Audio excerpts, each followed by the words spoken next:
Oops, wrong microphone. All right, so here we go again. All right, I see nobody's here.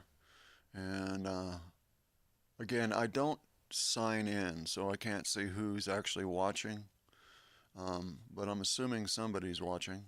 So if you're watching and you're new to this channel or you have frequent this channel, whatever it may be, um, just pop in the chat and say hey, so I don't feel like I'm talking to myself here.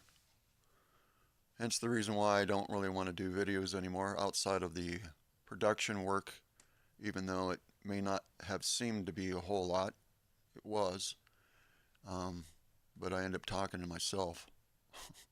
Kind of after many years of doing that, I got pretty kind of burnt out on all that. So, anyhow, here we be. Okay. So I'm going to wait a little bit longer. I wanted to answer a question somebody asked. So I'm going to get to that here in a moment. But I just want to give it a little bit of time here. So just for anybody to step in and say, hey, or something. Something to that liking.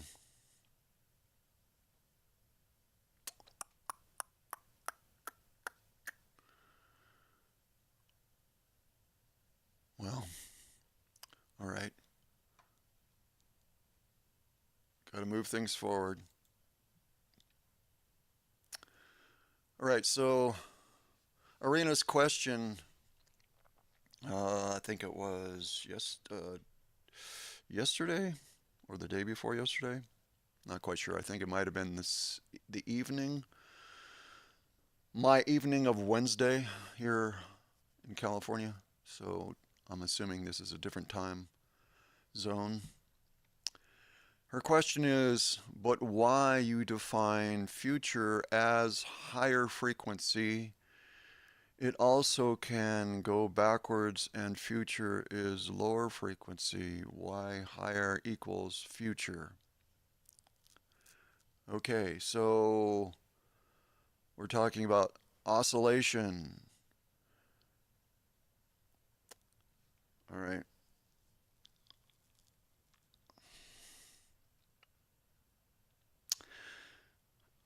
Again, when you're looking, the keyboard is representing how time works harmonically, okay? Because it is a harmonic construct.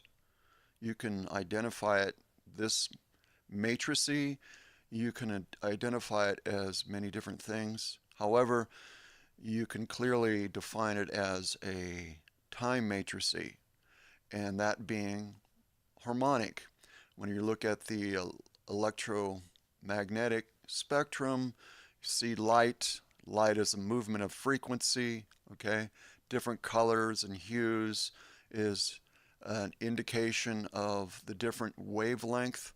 So let's just kind of go through this and get an overall view of what we're talking about here before I get into the idea of higher or faster oscillation being the future in the context of this particular model.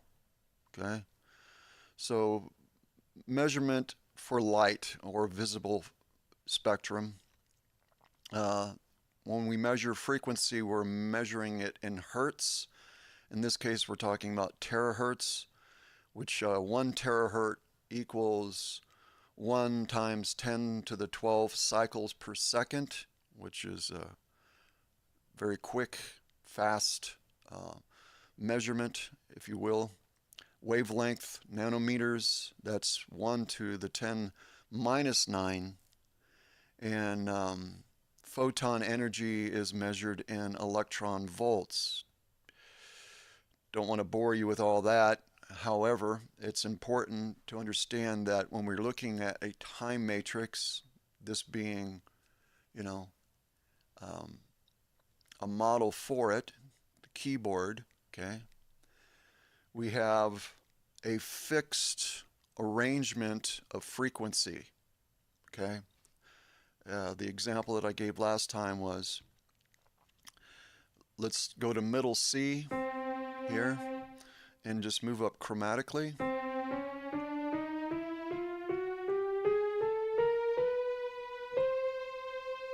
Okay. This is a fixed frequency throughout the keyboard. And you can think of a universe or harmonic universe as being an octave. So from here to here would encompass what is understood as a harmonic universe. Okay?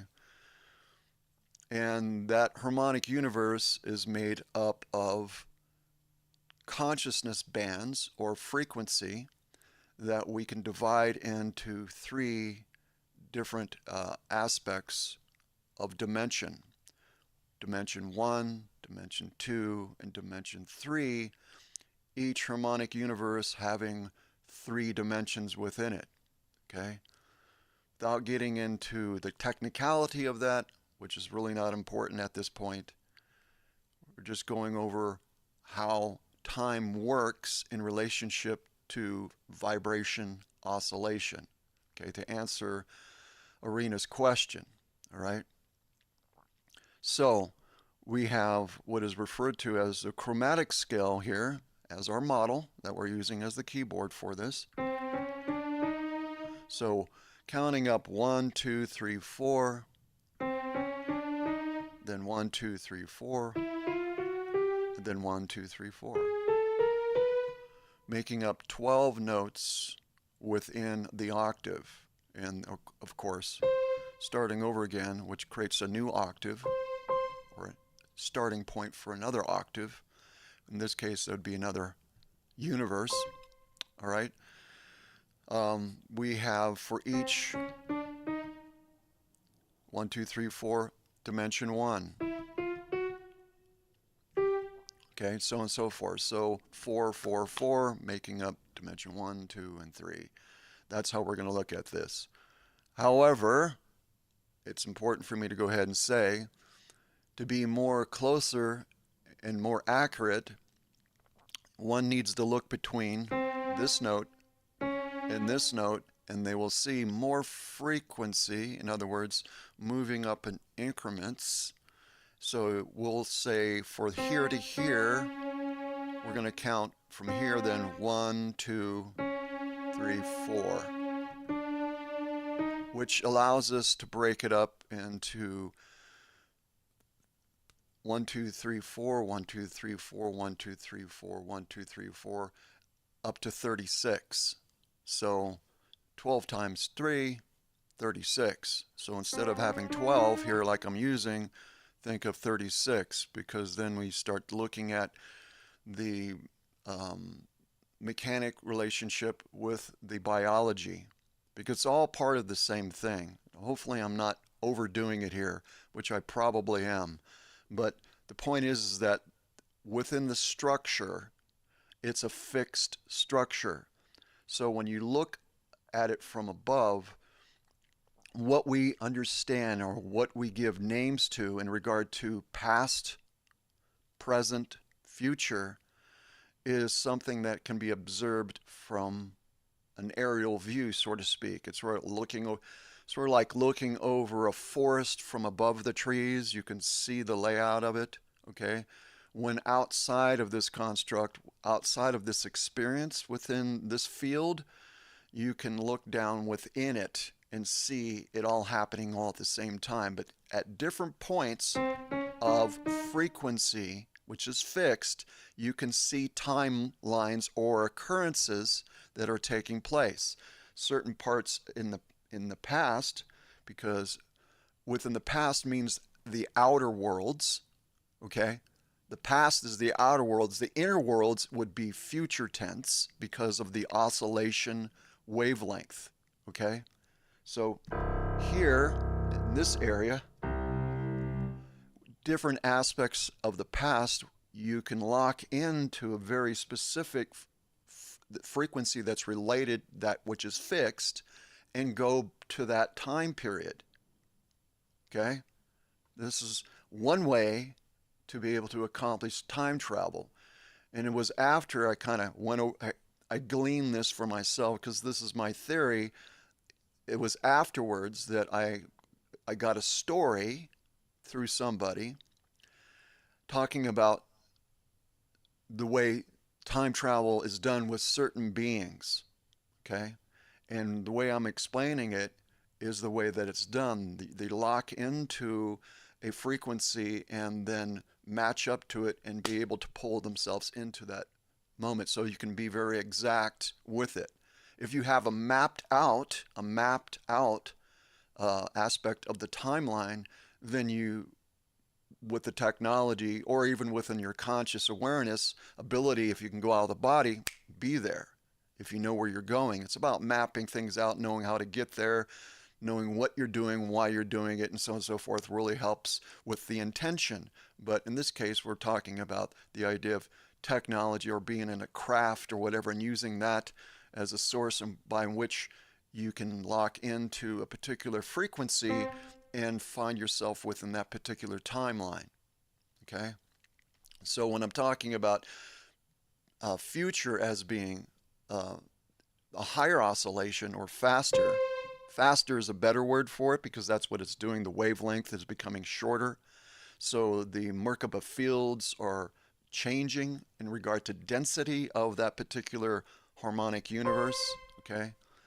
Without getting into the idea of particle spin and separation and all that, that's not all that relevant in this conversation because we're just talking about oscillation, how it becomes the future. Well, it's really another way to look at this is to look at it like within yourself, look at it like a pond. Okay, you have a pond of water and you throw a pebble in it, and when it hits the water, it ripples outward. The future is where you begin. So that's the higher oscillation. Again, let me not let this not get lost, and hopefully this won't get lost after I say this. We use the words future. We use the words past, but these are just words we use. Is that what this is? Is that what this is? No, it's not. It's not a future, past, and present. Those are the words we give to it, and they're just words. But the construct itself, because time is a construct, is working through vibration and oscillation. The whole construct, time matrice, is that, okay? Which is harmonic. And it's frequency, meaning there's increments, right? Frequency, the way that we measure frequencies through terahertz, right? So 1 times 10 to the 12 cycles per second. And wavelength, which is measured in nanometers. So 1 times 10 to the minus 9 nanometer. And then photon, the energy that comes from light, is measured in electron volts. So this is the way that we perceive it and the way that we measure it, you know. But this is what it is. It is that it's a construct of vibration and oscillation. There's a lot more to be said about this, and I'm prepared to answer to the best of my ability any questions that may, because I'm just going to give the platform for whoever's going to be participating here today to talk about this. But there's only a couple of you here. How's Sylvana? How you doing? Maria, nice to have you here. So I'm here for the duration. I'll be here for, what time we got going on here? Till about 11 o'clock. So I don't want to just sit here and talk. So I'd rather it be interactive. I'm going to go ahead and play the song I started off with again and just allow for other people to come in if they're going to come in. For those who may be watching this and they're off in the shadows, please go ahead and just say hey. It's important to me and it helps me for people to be interactive and just letting me know that they're there. Um, Otherwise, I'll just go through the motions like I normally do. But I prefer it. It would be nice. So I'm going to go ahead and play what I started off with and listen through that, and then I'll come back and if we'll see what happens. All right. Thank you.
Okay, so the chakras represent our higher and lower selves in the construct.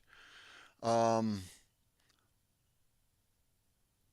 yeah, I prefer actually these days. I prefer just for me. I prefer not to use higher or lower.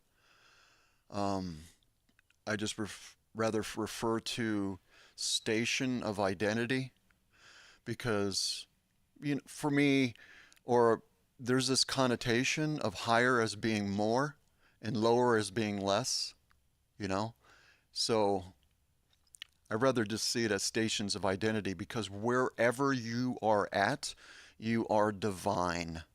And there's nothing greater than where you're at. It's just the awareness of who and what you are that makes the difference. Your perception of self and all that related. So, but yes, to answer the question, yes, these different oscillating states or universal um, structure, different oscillating states within these universal structures, um, you know, that's a state of identity, station, if you will. So I was going to use the example which I'm reminded of at this point. When thinking of this in regard to yourself on a personal level, one of the best ways to think of this is circles within circles. So, as the circles, you have the outer circle as an example, have an outer circle, and then you have circles going inward, right? So you have these concentric circles taking place as you're going, uh, they get smaller into the center. Think of that as your being your core or your starting point from which you entered into the construct. Because we don't work from the bottom up, we work from the top down, and then we go back through it if we so desire, as many times as we wish to do it. Um, but yeah, I think that's one of the better ways to look at it. So when we do that, the oscillation becomes quicker, faster, and what we find ourselves is going to the center or the process, what people would refer to as inscension, to that point of union from the very beginning. Okay, and within that, you have a higher oscillating state. The vibration is, the cycles are a lot quicker and faster. Everything's occurring quicker. The electrical expansion within the construct is greater than the magnetic contraction. Here within these outer worlds, the outer circle, you have this very, very slow oscillating movement. So technically the vibration is higher because it's more magnetic than it is electrical, if that makes any sense.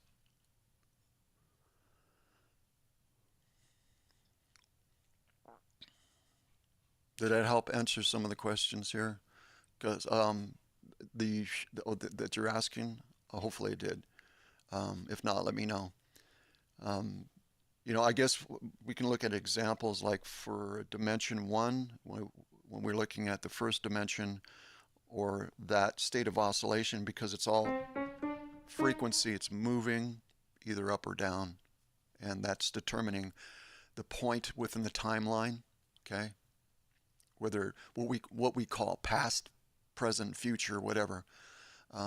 There is really, those are just words we make up, but that's not what it is. Like I said, it's vibration and oscillation, and so we have slower and faster oscillation based on a very specifically designed construct that's fixed. It's a fixed. That's the fixed aspect of it. So one chakra equals one dimension, which equals one DNA strand, which equals one fire code. Okay, it's kind of pretty much all the same thing that has a lot of different functions within it.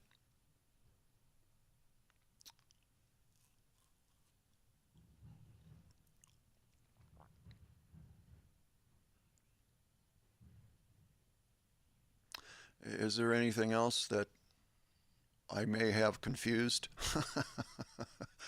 that you, you guys would like to straighten out? Um, that's what I'm here for. I'm trying to do the best that I can. So just let me know. There's no wrong questions. That's for sure.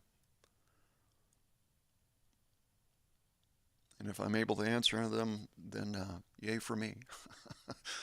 Do what I can here.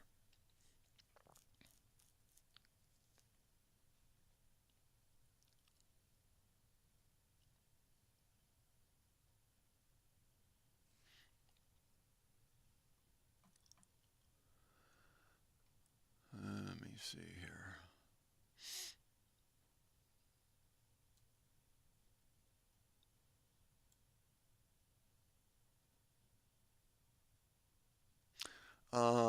Okay, I can take something from. Great. Glad to hear it. Thanks, Sylvana. Anybody else have any? Stephen, hi. Didn't say hi to you. I'm sorry about that. Um,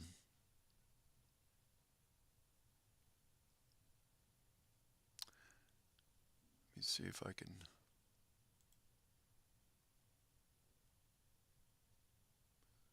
get rid of that for a second here.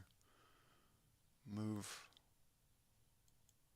that out of the way so you can actually see it. Now there's a little graphic here that, see if I can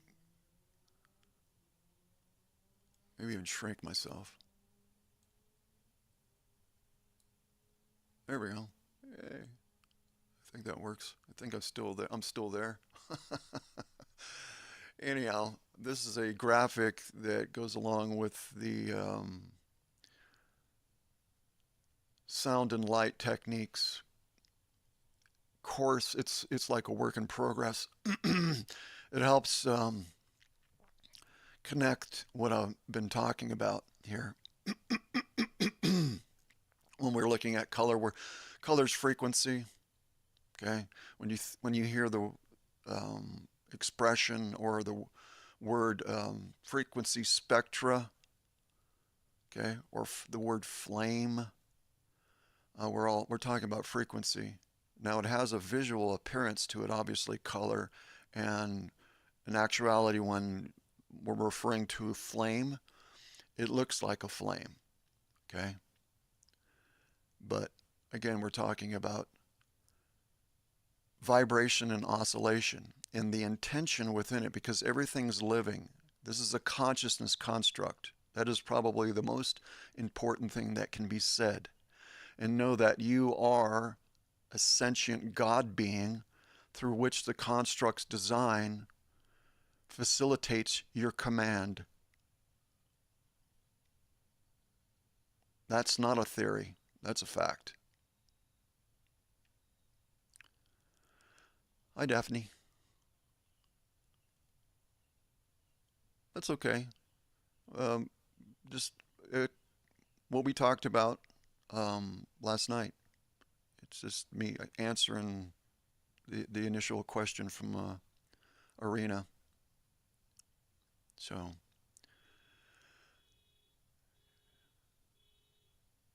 is does excuse me, I'm sorry, having problems with me throughout. Does everybody, or excuse me, is everybody able to see this graphic here that I have, and the keyboard, and I don't know if you can see the lettering underneath it. Do I need to explain what this is? So, because I don't know if you can see it or not. Let me see if I can make it. I don't know if I can make it bigger without losing the print. Yeah, that don't work.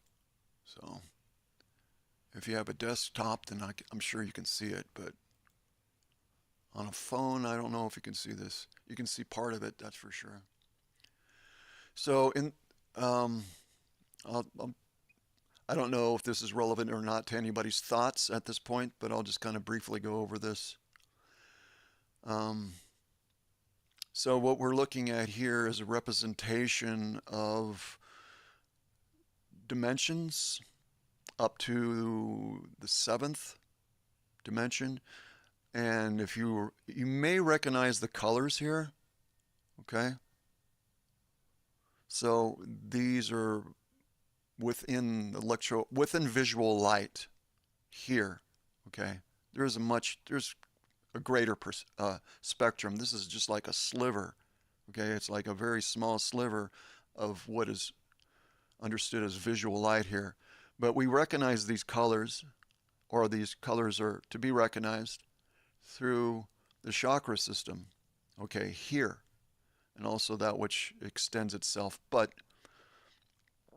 the chakra, you have the root, which is red, and then you have it moving up in increments, like, as you well know, when you're looking at with a color wheel, and you're looking at the electromagnetic spectrum, which that's what the color wheel is, really. And as you move up in frequency, it starts to move into a different expression, that frequency, that oscillation, and we recognize it as being color. That's how we are able to perceive it. And this, again, also relates to the chakra system because it's all part of the same thing. It's the same thing, just different names for it and different function. And it gets pretty involved and it can become quite complicated. But, you know, the whole idea here is to keep everything simple. So it's important that you understand. And this is really easy to understand. So you have the root, which is C, what you see is red. Then let's just move up a whole step to where it's D, right there. And then you have the sacral, then you have the solar, and then you have the heart chakra, the throat, and the third eye, you know, and the crown. Okay, so dimensions 1, 2, 3, 4, 5, 6, and 7. And in between all that is a variance of movement of frequency, up or down, okay? But this relates to our manifest template body, okay? Which consists of 3 dimensions or 3 bodies. So if we look at it from a 12-tone scale, which is referred to Western music as the chromatic scale, you're going to move up 1, 2, 3, 4. There's dimension 1, 2, and so on and so forth. Subdivision 4, 4, 4.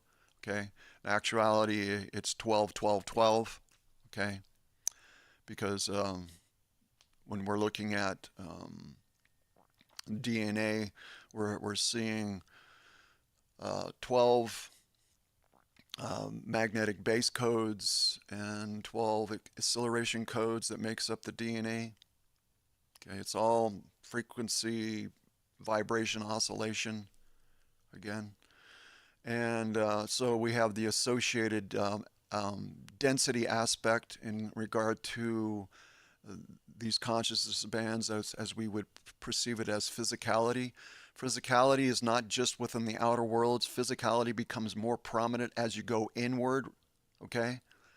It's just the density and the slowness of the vibration, the wavelength, that gives the experience that we have here. Which, you know, like I said before, it's unlike anything else. So being here may seem like a difficult thing. In a lot of cases it is. But it's also an experience that you desire to have because it's unlike anything here. I mean, within these outer worlds. There's different outer worlds and there's a multitude of them. And some of them are, you know, inhabitable and some of them are not. And a lot of it's just a process of development as well. But this one is pretty incredible. It has all, you know, as mentioned before, last live, I had referred to an obvious thing, which is this is like an animal husbandry here. All kinds of species of animals that have been engineered. These bodies have been engineered. The whole thing is engineered. But you have that, and then you have all this different plant life and everything, and it's really amazing. This is unlike anywhere else. There's, from what I understand, anyhow, Most places, the majority does not have what we have here. There's similarities, but as far as what's indigenous to that planet is very limited. Here, it's like so diverse, you know. So it's a great place to be. You're not here for very long, you know, unless you want to come back or you're convinced that you need to come back or whatever, you know, whatever happens. The important thing is knowing who you are so you can make a sovereign decision. But long story short, it's like don't be in a hurry to leave because you'll be leaving well enough. So soon enough, in other words. Chakra is going to be the octave from C. Well, I'm just using an example.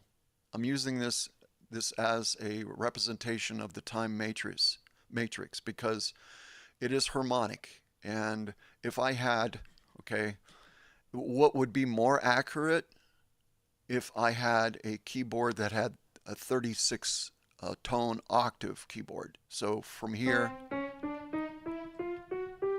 which is 12 tones, right? In order to complete an octave, I would need a keyboard that played 36 notes, chromatic notes. And that way it would actually give you a more accurate depiction of what we're talking about. But this does perfectly fine, you know.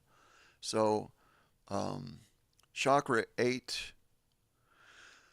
yeah, so chakra 8, when we each octave, let's look at the idea of an octave. So let's start down here. Hopefully you can hear all this well. So you have this, think of this as the most outer aspect of the outer worlds and what we would refer to as past, as the most distant past. And because it's all frequency related, in other words, it's fixed, that's the reason why you can go to any place within any timeline if you're able to go there as far as without any restriction within the body.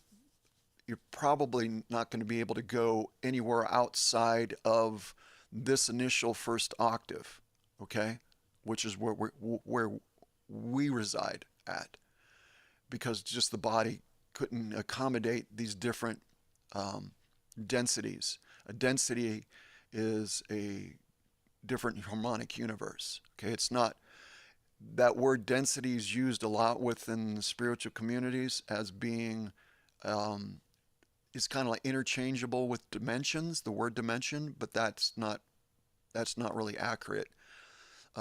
You have dimensions within a density, but a density is making up really a harmonic universe, okay, which has 3 dimensions in it, right? Or what I refer to as consciousness bands, because I think that more accurately depicts what's going on. And when we're looking at the embodiment, the example being here within this octave, technically we're made up of 3-dimensional bodies, okay? And I covered this before. I think I covered it in, if you are interested in this, I think I changed the title for it, but I'm not quite sure if I did or didn't. But the title that I remember for it is Why We Manifest Disharmoniously. And it goes through that in regard to our manifest template, and explains what occurs transharmonically in order to interface with that density. So I briefly go over that within that, which I think it's worthwhile watching. It helps to answer some questions in different areas. So, at any rate, yeah, so we have octave, and so we're moving from harmonic universe to harmonic universe, which there is, according to this model, there's 5. Okay, each encompasses the first jumping off point into this, what we refer to as manifest reality. these four densities or harmonic universes. The harmonic universe 5 is the primal light fields, which is a mirroring or inversion of the primal sound fields, the primal sound fields being the first individuated conscious expression within this particular source consciousness field. So when I use the word source, I'm referring to architect. And there's different architects for different creations, and those are infinite, and you and I are part of that. We're not just a co-creator and we're spawned out of something. No, no, no, no, no, no, no, no, no. We are a subdivision of our energy. That's what soul is. Soul is a station of identity. But we transcend any and all creations. We are creators of them and co-creators of them. Okay? But for this particular design, that's the better word. I rather use the word design than construct, but a lot of people use that word construct these days. This particular design, we come through it because of the way that it's structured. It's sort of like going into an ocean, and as you go within the depths of the ocean, you can think of that as what I'm referring to here as being the outer worlds. And there's a lot of compression that takes place.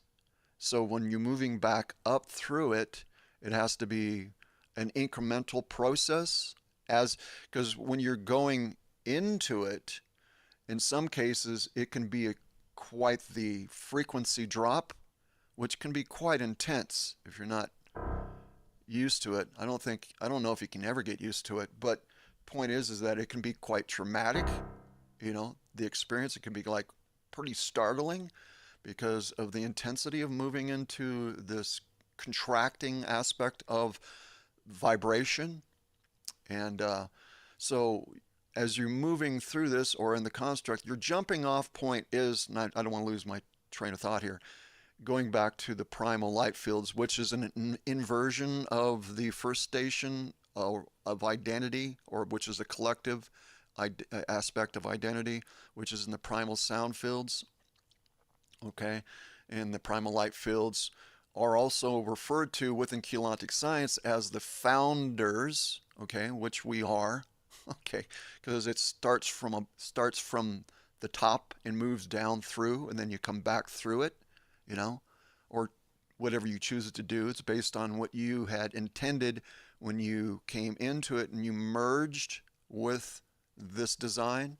It's sort of like merging with another way to look at it is like merging with within a dreamscape, moving into somebody's dream and their design, the dream that they're having. You can think of it that way. Anyhow, so moving through this, the jumping off point would be the fifth harmonic universe into these other fields down as you go through them. And so the body that you have is going to accommodate that particular, particle spin ratio and all these things related. So the body would have to accommodate that. So it has to transmute for each place that it goes into. And as it goes further in these outer worlds, it's downstepping and downstepping and downstepping in order to be able to accommodate what is happening within the oscillation of the vibration. And in this case, these outer worlds it gets very low or long, okay?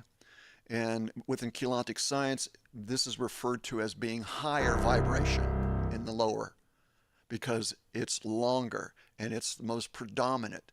The electrical field or the expansion ratio of the Merkaba fields is less than the magnetic part of it, okay, which is the vibration, okay? Hopefully that made sense and I didn't confuse it too much. I don't think I confused it. I just put a lot of detail in there. Probably it could have done without.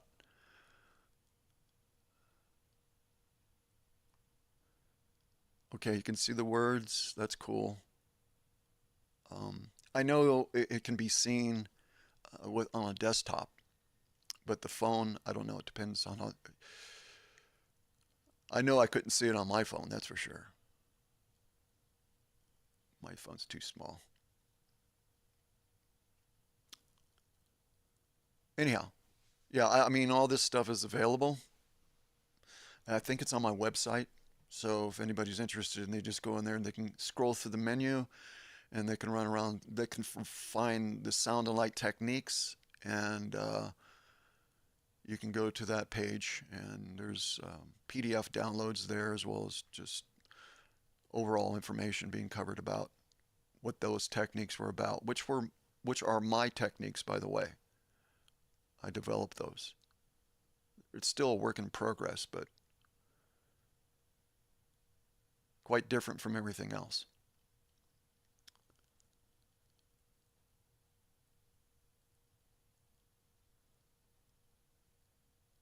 Okay, what? I'm sorry if I missed some of your comments because the it'll start scrolling through and I'll miss it. So I'm going to try to catch this stuff, make sure it doesn't disappear.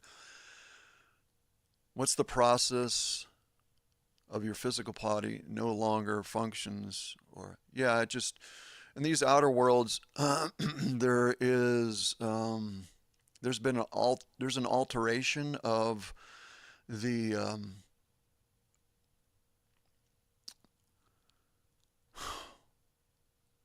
well, because yeah, this is a little bit complicated. There can be a simple answer to that, and then there can be a very complicated answer for that. But bottom line is that this doesn't regenerate here under the natural order originally. But see, because this exists, it was allowed to take place. It happened. It and because when you're outside of any creation field, you're outside of the outside of a, in this case, calling this a time matrix. When you're outside of it, you're who you are in your real state of who and what you are. You don't have any form. There's no form to you. Can you take on form? Yeah. But who you are, you have no form. You're a non-entity, but you're all knowing and all powerful, and the ability to be able to see into a particular structure, construct, design, and see how things would play out. You would see all these different variables. So you knew what was going to happen. At least there was a lot of potentiality of what would take place. And you were aware of all the potentialities. Okay? Put it that way. So this is the reason why I would say that this was a divine intention, because nothing happens unless it was intended for it to happen. And I know that sounds pretty hard to swallow for people that go through a lot of heavy stuff here. I've gone through a lot of heavy stuff here. And I know it can be difficult to deal with that. But you have to, it's important to come to a place where you understand that you're transcendent of all this. If you think you're the body, if you think you're this, if you think you're this identity, then that's just going to lock you into a certain conscious perception, and you won't have the ability to be able to move outside of that. You'll just continue to ask questions. Not you particular, not you directly. I'm just saying in general, that's what we end up doing. But as we go inward, we realize, wait a second, we're not this. We're not this at all. And especially if you have an experience like Mel had an experience back in 97, I think it was. She's not here at this point. She was here last time.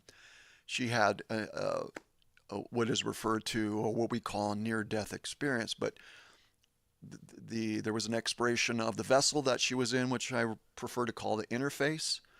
And she, you come to that realization, I'm not that. I'm not the body. And you look at it and you don't really have a connection with it. It's sort of like looking at your shoes and you go, well, I wear those. It's kind of like that. It's pretty much exactly like that. But the more that you're here, and I know I'm going on and on about this, but the more that you hear and the more things that you attach your affections to, the harder it is to let go of it. Because when you come into this experience and you're blank slated, you can't remember anything, that was really intended. Ultimately, if you think of this on a divine level, that was intended. Because that experience of separation is a great gift. That's a great gift. I mean, when you're all things all the time and you're all, you know, and that bit have that singularity of just being a certain personality, that's an awesome experience. It really is. This is an more I grow, the realize what who and what I am, this becomes more and more interesting to me. This is the reason why I encourage us go, don't be in a hurry to leave. You'll be gone soon enough. Enjoy this wherever you can enjoy. Whatever experience that you're having, even if it's in hardship, realize there's something there that you could never ever have that you're having here, which ultimately expands who you are as a being. So I mean, the facilitation that this provides allows for you to be a creator in a way that you wouldn't normally be, because it puts you in a situation here within these experiences to be to use your creative imagination in ways that you normally wouldn't do in a very unique way, which helps perpetuate the creation to begin with, because the creation being expanding and being perpetuated, really the core of that is the creator, the beings which we are. As we expand, so does it. It becomes more. It has more potentiality, has more potential. So try to get back to answering your question. um, I think I kind of did. So it's an interface to here, right? Yeah. So you disconnect from the interface. Who you are uh, remains the same, and until you start to begin to reintegrate who you are, then you start transcending from what this was. All of this is, because of the design, what's occurring all the time is, it's a good way to look at it is thinking of, hopefully everybody knows what tape is, like magnetic tape, which was used, you know, a few decades ago in regard to recording or imprinting sound upon, right? So everything's sound and light, okay, or vibration oscillation. And that's what's occurring with everything that we're doing. Everything is like it's being recorded. We're recording everything. This is for record, right? Recording, it's a record. So all that information will still be accessible, and it's important that it's accessible, you know? Because when we leave this, when we detach from it, we really detach from it. Unless you get locked into some light construct within the fourth consciousness band, and and you're not aware of it, and you're like locked into it thinking that you're somewhere else, but you're not. That's another subject. Randy, please like, comment, and subscribe to Randy's channel. Thank you, Daphne. Yeah, cassette tapes, 8-track. Like within a studio, they still use it, which I think is the better way to record. You can convert it to a digital format, but they would use 2-inch tape. And my experience with tape, just since I'm talking a little bit about that, my experience with analog is much more harmonically. There's much more of the harmonic content is much more obvious. I'll give you an example. My brother a long time ago had a Kai reel to reel, which was a 2-track reel to reel, and when I came back from West Virginia in '77, somewhere around there, um, back here to California, he had a stereo system, which he had before Actually, I left. I think he got the tape later, the tape machine, but he would record stuff from the albums and he would record it onto the tape machine. So he would have, like a mixed recording type of different music, and he would play it through his quadraphonic system, which sounded amazing. And because everything was analog, because you could feel the harmonics in the air, they were just like sparkling, literally. And when I eventually listened to CD sounded sterile. The comparison would be like going off into the woods and experiencing the woods and having a very intimate experience in the woods, and then taking a picture of it. The picture is the digital experience, where the experience I'm having in real time would be like the analog, and that's the contrast that was so different between what I experienced through analog and digital. When hearing a CD, it was like so anyhow, I he gave me that later on in my life. He gave me that to me because he was getting rid of stuff and he was no longer using it, and he gave me. So I used it for recording, playing my guitar a few times. And what really amazed me was that when I was playing, what I heard in the room is not what I heard within the recording. Within the recording, I heard this beautiful harmonic overtones that I didn't hear when I was playing. So the analog, the tape, was picking up all this stuff. It was picking up the harmonics in the air and what was, being dispersed. Where I've used digital stuff, and digital's great, but it doesn't capture any of that. It does not, you know. So recording all this stuff is important, so we have access to the record and an accurate record of what it was that was experienced, so we can always access it if we desire to access it. Um, Hopefully that answered the question. I know I went off on a tangent there, but my experience with the difference between analog and digital is quite extreme. And and a lot of people are not aware of the difference because they didn't come up with that. That's not their background. I'm 65 years old, so I come from that time frame, that time period where that was which was being used. And so I do definitely know the difference. I had the experience. I mean, when I was listening, first time I had, like I said, was over my brothers and listening to his quadraphonic system. One of the times that I heard it where it was just an experiential moment, and I was listening to the album from Yes, which was called Relayer. And thank you everybody for the super chat. That's awesome. I greatly appreciate it.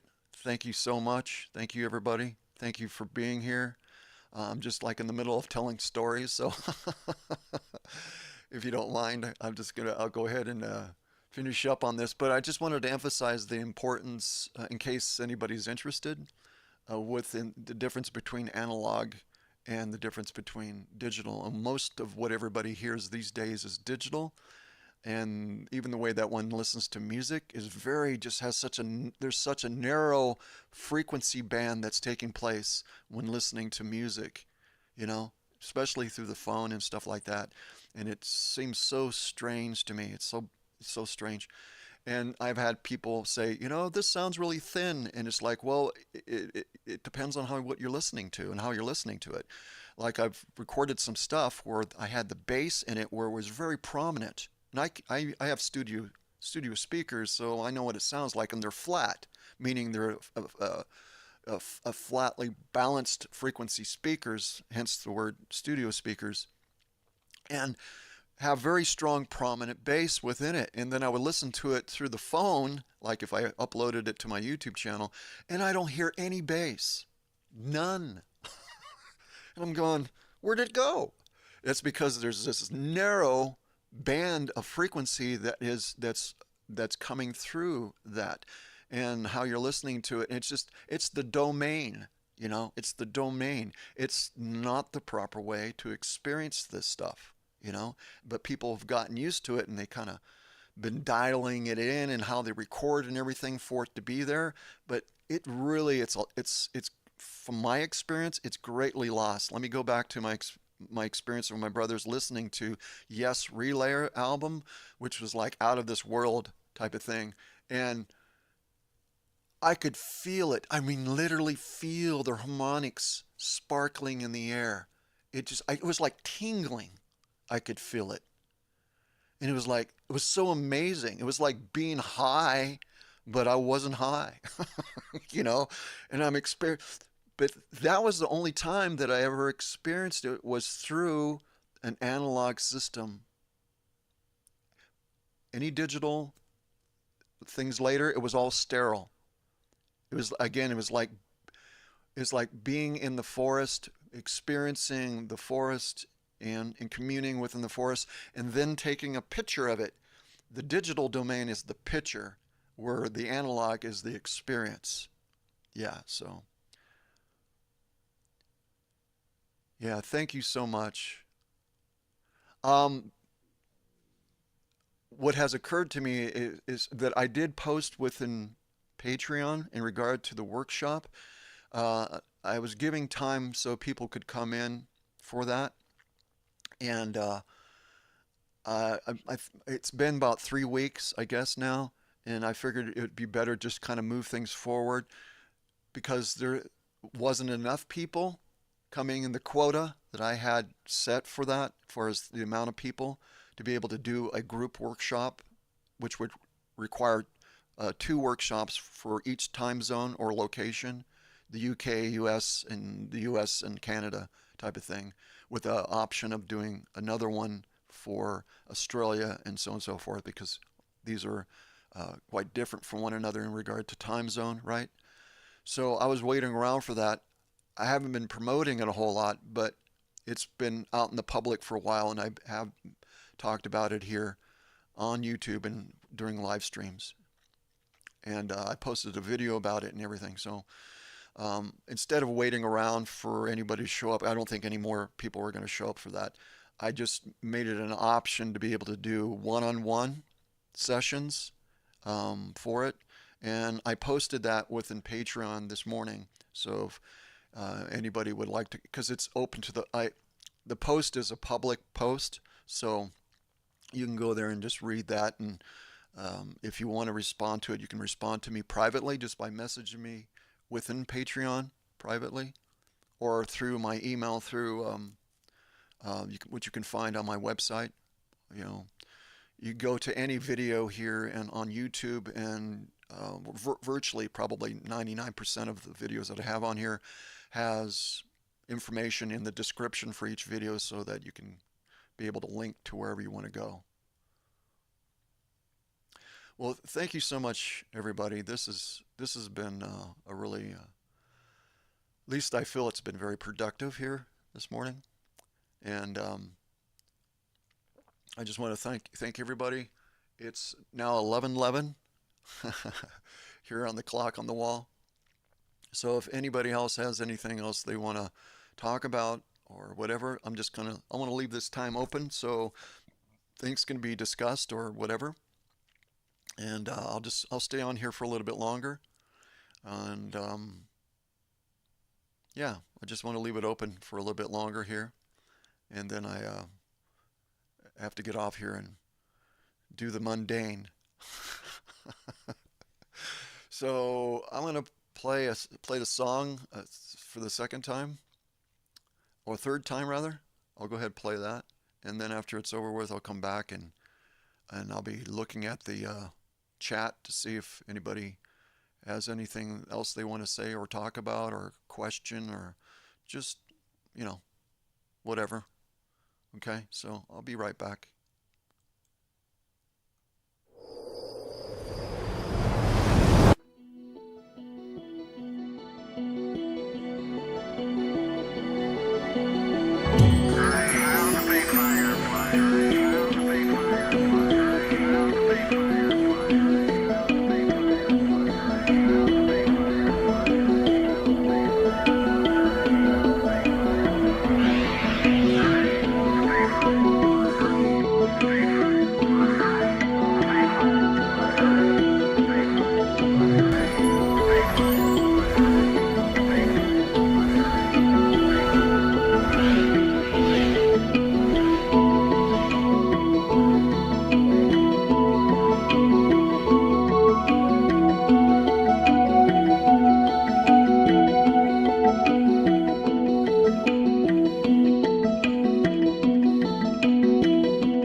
Okay, I see a couple questions here. Um, I'm going to start off with Stevens and then Daphne. Um, when you spoke about near-death experience, if someone goes through that, do they choose to come back or how does that work? Well, it depends on you. What's important is knowing who you are. And what I'm talking about here is knowing who you are in regard to your reason why you came in here to begin with and who you are in regard to your transcendence, meaning that you are not a product of the construct, you transcend it and you've entered into it. Your energy of who you are, that which you are. Here, you're a spark, and throughout the construct, there's different aspects of yourself. It's subdivided energy. This is what soul is. It's a station of identity. So it's important to understand what your intention is for what you're going to be doing. If you desire to come back, then that depends on you, but it's all about you knowing self. It's not the identity that you're going to be relating to, it's about your sovereign choices that you're making. And that is who I'm referring to in regard to knowing yourself. It's the transcendent aspect of you, who you are, because what you are in the construct is experiencing self differently other than what you are. Okay? So you have the choice to make that choice, but you have to know what that choice is. You have to be clear with your intent. Okay? So can I give a short summary of faster oscillation and slower oscillation within the construct's fixed moments, please? Yeah. Um, this keyboard is fixed. Okay? In other words, the frequency and how it's subdivided is fixed. And within the construct, we have just that, moving from octave to octave, which is a harmonic universe, okay, which is fixed. Each octave is a fixed um, frequency construct, okay?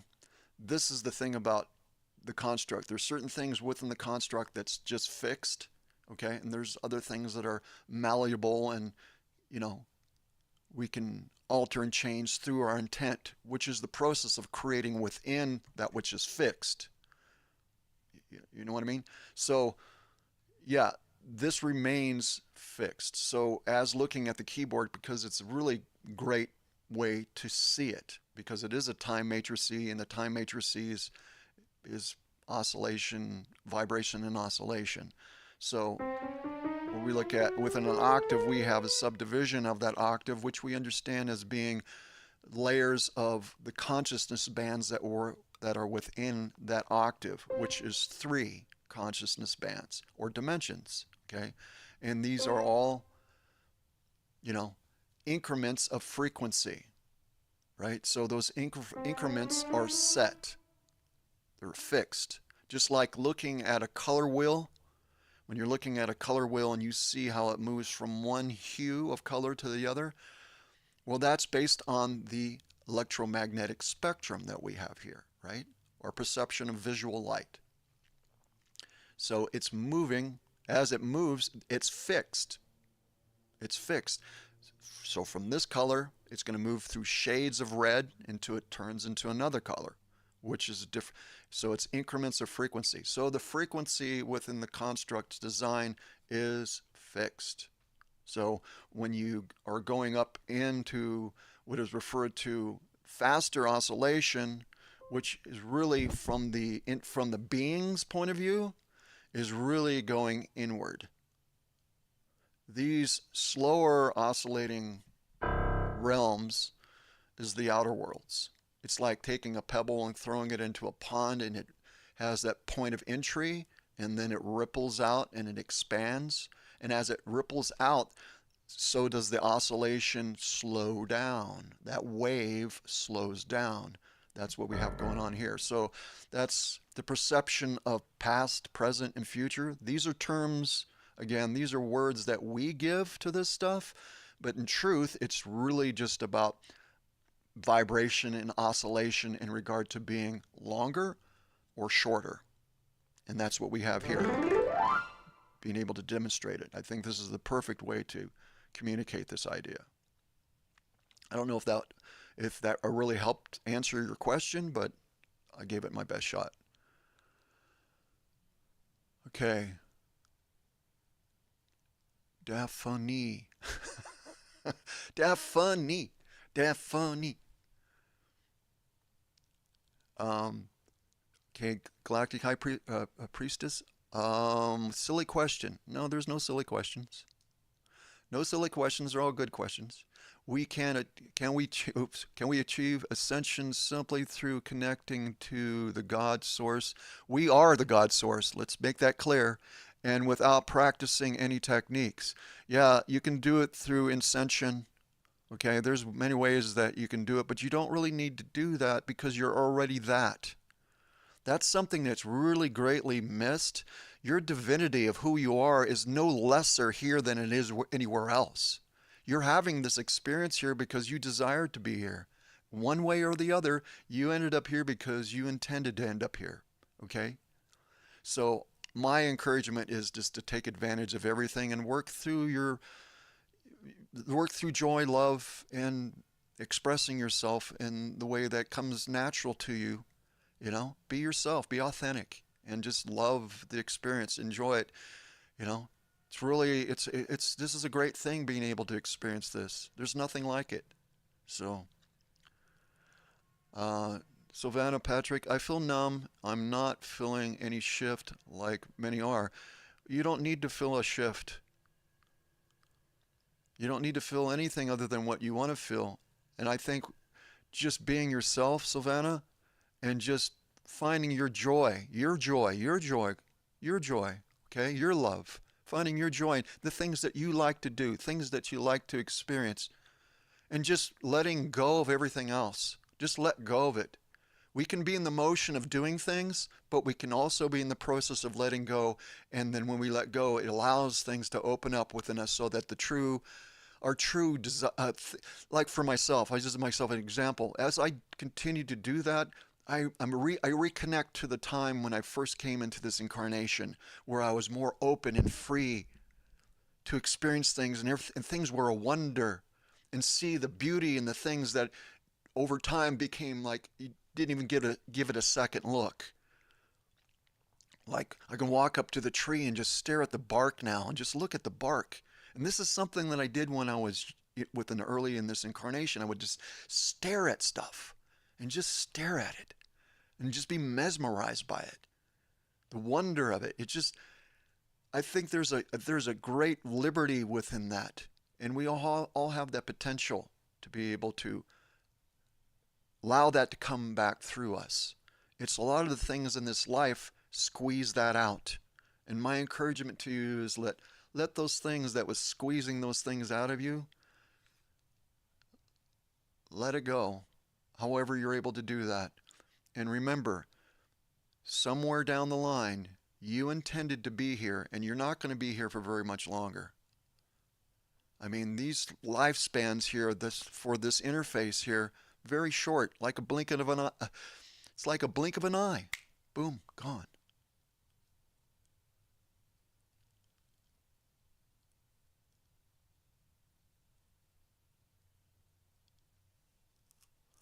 Well, impossible releasing, yeah. Yeah. The thing about this construct is that it measures things back to us according to our will. So your will is whatever you're holding within you. That whatever intention, even if we're not aware, we're locking ourselves into a certain place, and it will cause things to reflect back to us because that's how the construct design works. It accommodates our will, and it's kind of hard to work through those things a lot. It has been for me, for sure. And I start realizing, well, this isn't not anything that I really wanted. It's first recognizing what you desired and where you're at, and allowing the authenticity. That's the reason why I use the example of going back to that freeness within you. Because wherever you're at, you're there. And whatever you bring to that moment, that's what it is. So start, I would encourage just looking at things from within that joy and see things as if they are already done rather than something that's expected to happen. It's important not to look at things as I expect it to happen. No, just see it as it already done and let go of it and just be in the moment. And what that does, what it's done for me, because a lot of other things factor into this for me, but it's allowed for neutrality, and neutrality doesn't create any attachments to things. It doesn't allow things to fester and build up, and the energy doesn't, you know, crystallize and lock into a certain thing and then hold it. Because I did that for a long time. I didn't understand what I was doing. Through trauma and everything, I was holding things in. Man, that's just really terrible. It does major damage to you. It really does. And it took a long time and going through a lot of stuff to figure out what that was. I didn't have anybody teaching me any of these things. Not to say that I'm teaching anything. I'm just saying I just didn't have it. And so it took a long time for me to move out of that because it was moving out of things that I have created. And so I had to transmute that. And that took a bit to do. But wherever your liberty is at, wherever your joy is at, please entertain that. That is the catalyst. That is the catalyst to you being released from what it seems to be like a burden. Okay? That's all I really have to offer concerning this.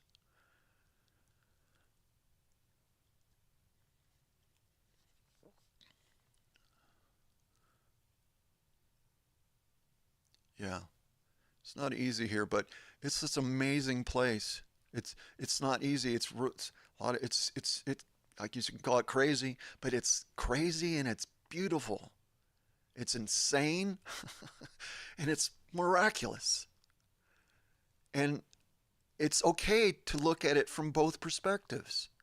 Experiencing it, which I have, and I'm sure you have as well, but just like the things that we own in regard to our own energy, it's like if it's dark, well, embrace the dark. It's yours. You can transmute it, but embrace it. It belongs to you. Whatever's happened, it's like, I accept it. I embrace it fully.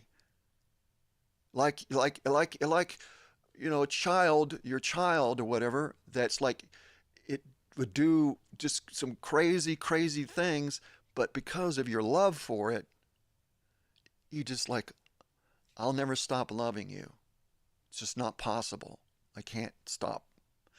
And treat yourself that way. Embrace those things that seem to be conflicting and what just embrace it. Let it pass through you. That's really what I come to learn that's happening for me is that I'm embracing and allowing it to pass through me. I'm not holding on to it, but I'm embracing it. I'm accepting it. It's me. I'm perfect. People on the outside will say, "No, you're not." But I just want to let you know that you are perfect. You're perfect. You are not the sum of your experiences. Okay? There's cause and effect to our actions that can affect us and affect others. But know that you are perfect. You're divine. You're not any less divine here than you are anywhere else. Okay?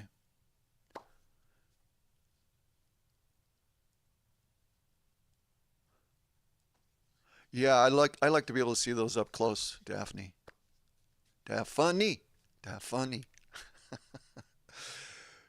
Good to see you back again. Thank you. Well, thank you. Thank you. Thank you, Luca. I may have missed a couple um, comments here, so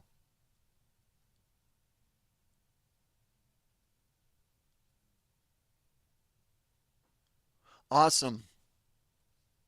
Awesome. Yeah, I feel that, Sylvana. Yeah, I feel it like right in here and up in here, especially in my throat, because it just because all this is connected within your throat chakra and your crown chakra and in the back of your head and so on and so forth. I could feel it right in here. Yeah, too. Yeah, yeah. That's awesome. Well, so I encourage you, sister. Uh, let your joy just let your joy just expand.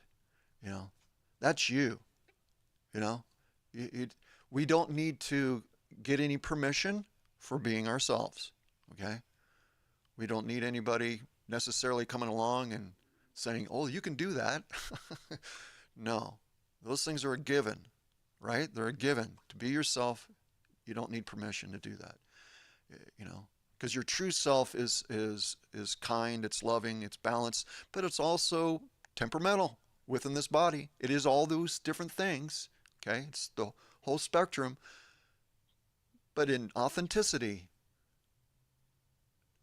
accepting our creation, accepting what we're doing, and being aware of what we're doing, therefore, we're able to shift ourselves in the process, right?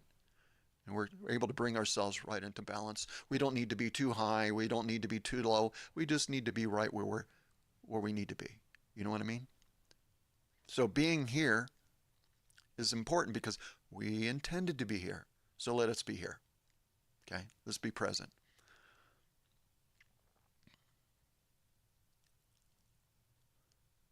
Thanks, Daphne. Daphne says, friend, please like, comment, and subscribe to Randy's channel. I've been here for 15 years, okay? So I haven't broke 10,000 subscribers. That would be great. Then I can have a plaque, and I can stick a plaque behind me. All right. No, it'd really be great if we can reach like 10,000 subscribers within the next couple months or so. That'd be awesome. I mean, there's other people out there that do reaction videos that have over 100,000, and they're all they're doing is listening to somebody else's music and talking about it. You know, I think I'm equal to that at least. So, especially after 15 years. Just saying. Thank you, Daphne. Appreciate it. Appreciate everybody being here. Um, of course.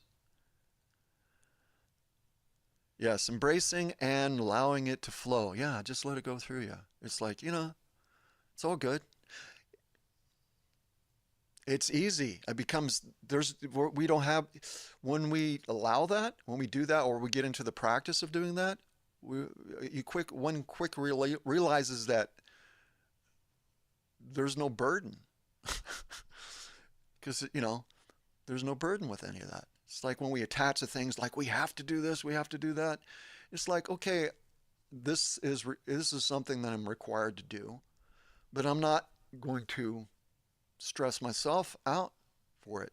And what I've noticed, and this has to do with my story and what I've gone through, which I'm not going to go through that, but I was kind of forced to let go of a lot of things because of physical illness and all that thing. And when you do that, you just kind of disconnect from everything, but you're still there, but you're disconnected from it. So, well, what I'm saying is what ended up, excuse me, can't speak because I'm trying to speak too quickly.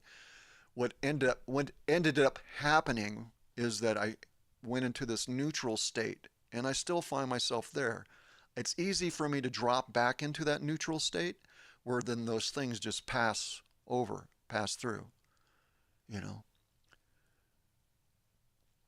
So that's really, really helpful. It's like if you can't do anything at all, look just to let go and go neutral. It's like it doesn't belong to me. I mean, okay, in regard to things that belong to you, we have a tendency to think things belong to us here. I don't see it that way. So if I could share that with you, it's like whatever I have, these possessions that I have, I just have a stewardship over them. I'm not taking any of this with me. I'm taking what I have within me always. But the things, and the things that don't belong to me, because they're just in my possession. You know what I'm saying? So, and that applies to everything here. And I do mean everything. Okay? And when we come to that understanding within us, then it makes it a lot easier to let go of stuff because we realize we're holding on to something that really doesn't even belong to us.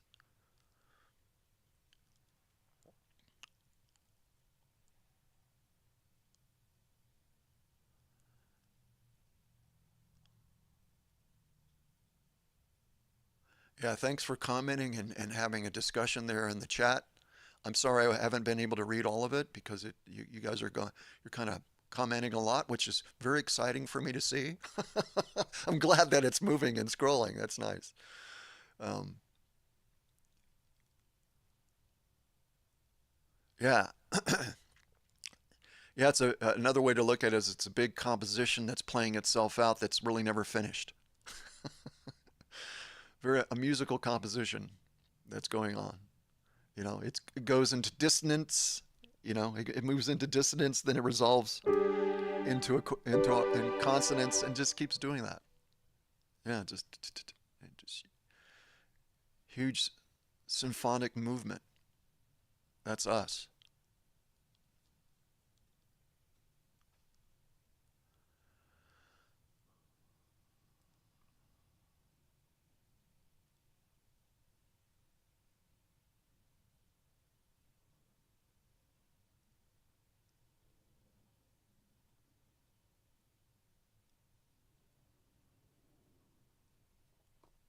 Cool.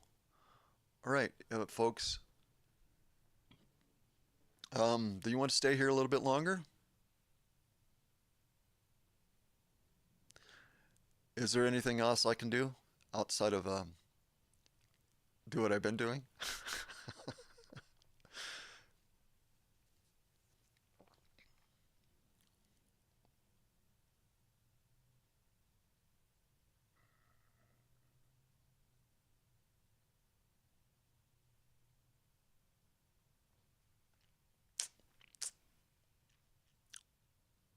I reckon not. So it's 11:40 here on my end, and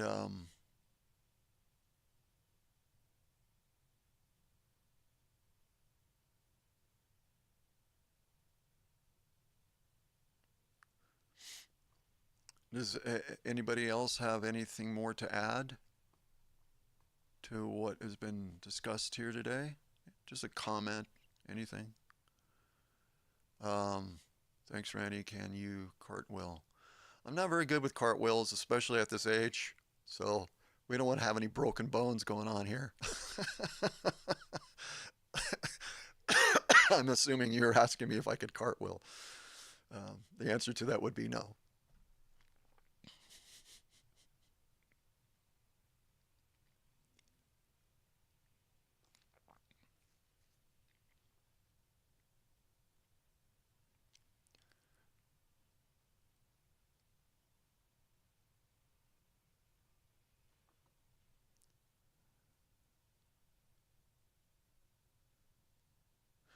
Yeah, Ivan, I'd written a song, I don't know, about 3 years ago called um, Dancing is All Things.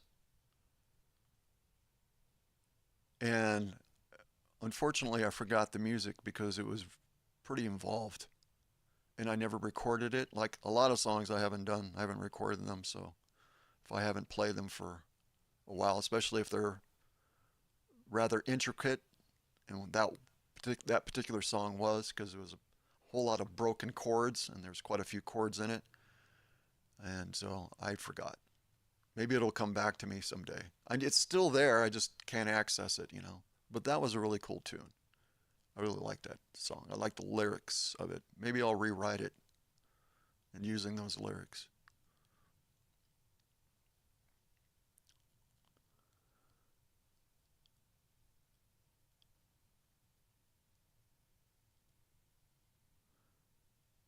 Well, I wouldn't necessarily use the word protect. So going neutrally is the best way to protect ourselves. Uh, Again, that's really not the way that I would necessarily use that, but you could say yes. I can use instance that would reflect your question more, experiences that I've had. But instead of doing that, I would say that what it allows for is unattachment. So it makes it easier for things to be in the process of transmutation. Holding things, and especially holding things in a stressful way, can crystallize and compact that energy within you, which is in your field, and contributes to the issue of circulation within your body energetically, which affects you biologically or physically. Yeah, so just letting go of it. I mean, there's different ways to go about doing that as far as technique goes. Would anybody like for me to show a particular technique to use for that? Just let me know because I don't want to just do stuff.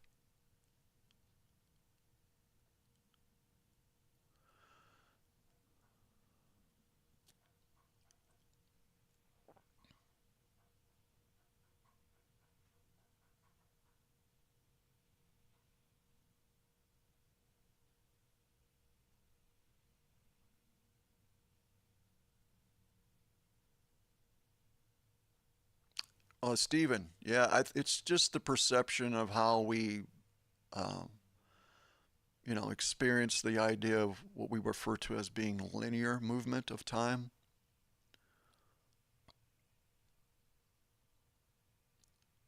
This reality field is not quite what it has been made out to be in regard to the heavenly bodies and all this different stuff. It's actually a lot different, but it's the perception here, boots on the ground, that creates this idea of a beginning and an end of things.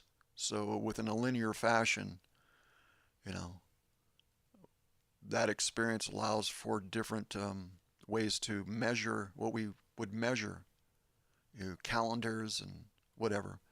Not to say any of that's accurate, but it's just a way to go about doing it from a certain perspective, and that is, our perspective here. Some of the measurements of what that is here is has a bigger perspective, but it's still within the construct and it's very limited. But it's part of the experience. As I mentioned in regard to how we perceive past, present, and future, in actuality, the time matrices is not that. That's just words we give to it. In actuality, it's um, the wavelength of frequency and oscillation, that of being slower or quicker, faster. You know, this wavelength is slower than this one and this one, so on and so forth. So, vibration oscillation is what we're referring to. We just so happen to call it past, present, and future, but that's not really what it is.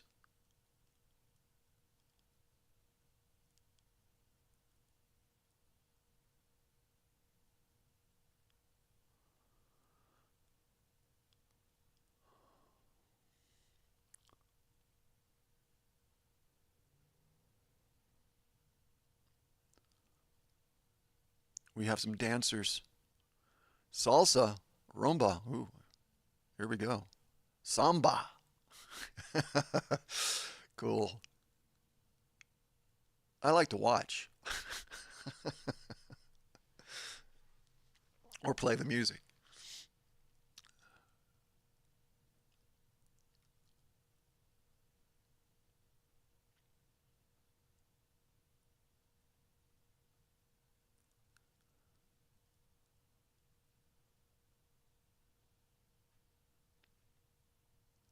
Oh, okay. Share a tech. A good way to go into neutrality. Once you learn the technique, then you don't need to do it. You could just think it, and your intention will take you there. It's one I shared once before. This was shared with me at one point, and it was used later on within a secular conventional method, um, but it's the mind to heart drop. Okay, is where you take your energy and with your intention you move it within to your heart center, and you can transmute it there, or you can drop it within this is generally within this area. I just refer to the heart. Okay, so you can take your finger. Like I said, once you learn how to do this, you don't need to do the physical act, but this initiates it, so that you know what it is that you're doing, and you take and you focus. Boom.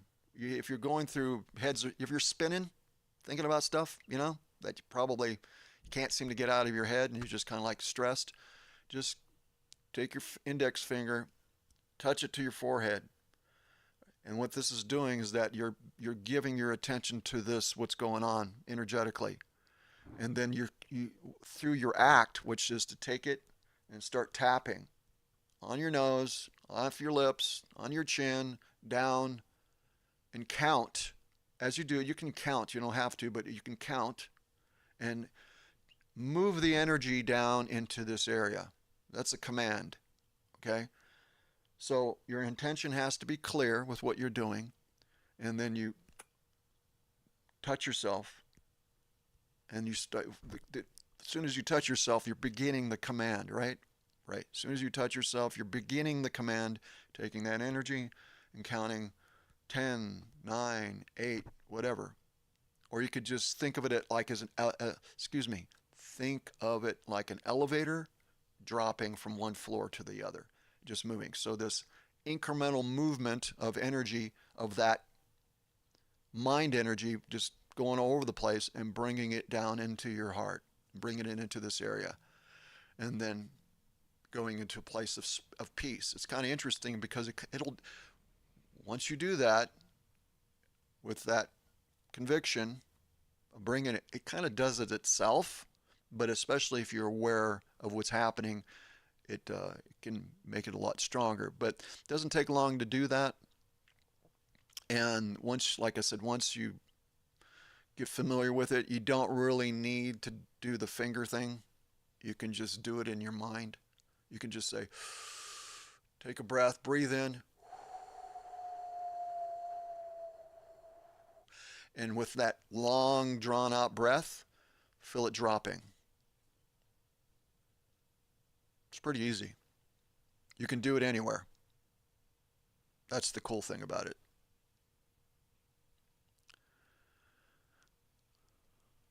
Oh, I do dance. I mean, when I'm playing, like when I'm really playing and I'm playing in front of people and I'm on a stage, I'm moving around a lot. Especially if I have my mandolin, I'll move around like, Ian Anderson of Jethro Tull. I was like, I'm moving all around. Definitely need a head mic and everything because no way I'm standing in front of a microphone. I really don't like being in front of a microphone, by the way. It's like, yeah.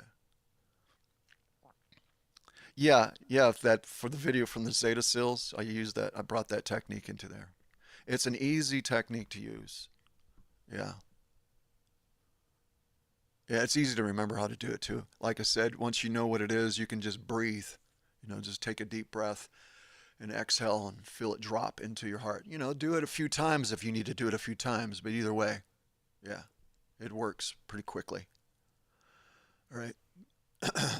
It's scrolling pretty fast. See if I said you mentioned illusion of linear passage of time. Yeah, I did.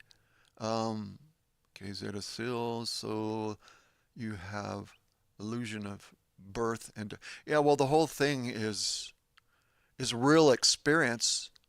We're having a real experience, but we're experiencing self differently. This is not what we are. It's like coming into a virtual reality program.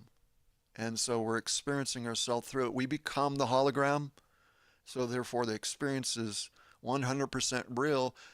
That's what's intended, you know.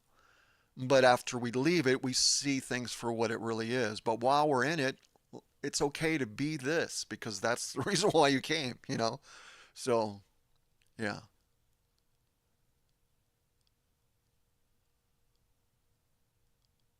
Yeah. The whole idea of linear passage of time is just part of the illusion. Yeah.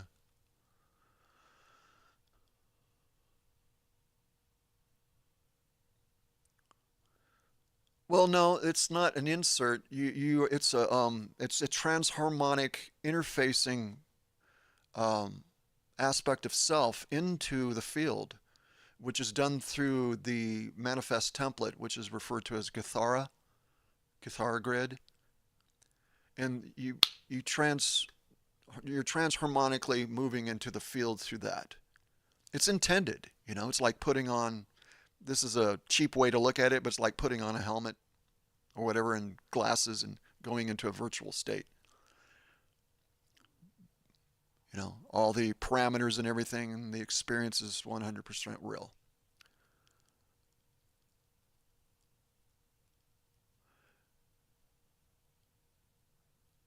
Biveka is simples. I'm not sure what you mean by that. I know what Biveka is. It's a dual, equal opposite expression of within a vector location within a harmonic universe. Oh, simple. Okay. Well, that's what I figured you said. I figured that's what you meant. Yeah. Yeah. Well, yeah. Within quantic science, it's referred to as particum particle.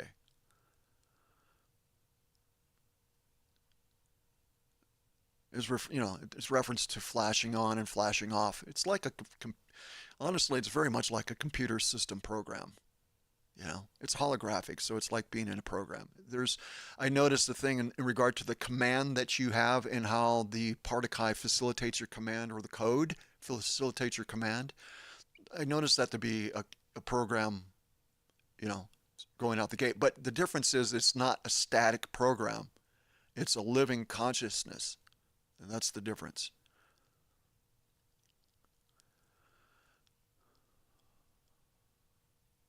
Yeah, it has to be real. It is real. The experience is real. But we're transcendent of it, right? Like I said, we're moving into it, transharmonically interfacing within it, and that is done through the structure of the template that allows for the interface to take place.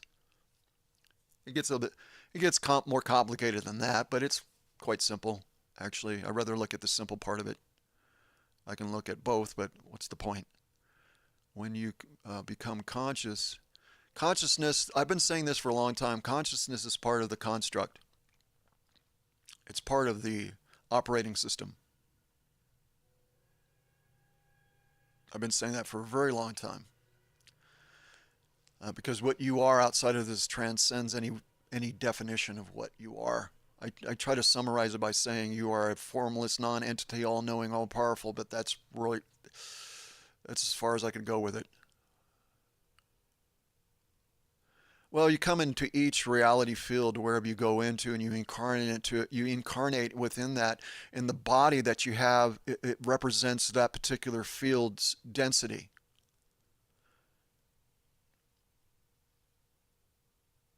I mean, the thing about what's been taking place here, no offense, but I try to refrain from using all the chelantic science terms. I rather make them much more simpler than how they're communicated. Yeah. Instead of giving several names to one thing, I just like to stay with one name, and that's what it does a lot. It refers to the same things over and over again in different ways. And I think that just ends up confusing people. So I prefer not to do that. But I agree with you.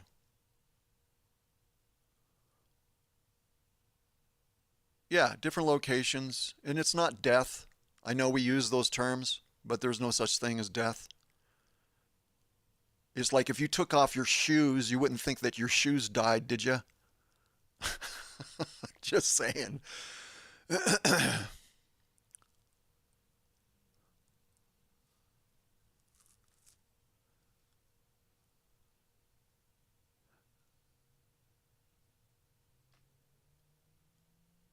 Well, I'm all about staying right where you're at and enjoying what you're experiencing here.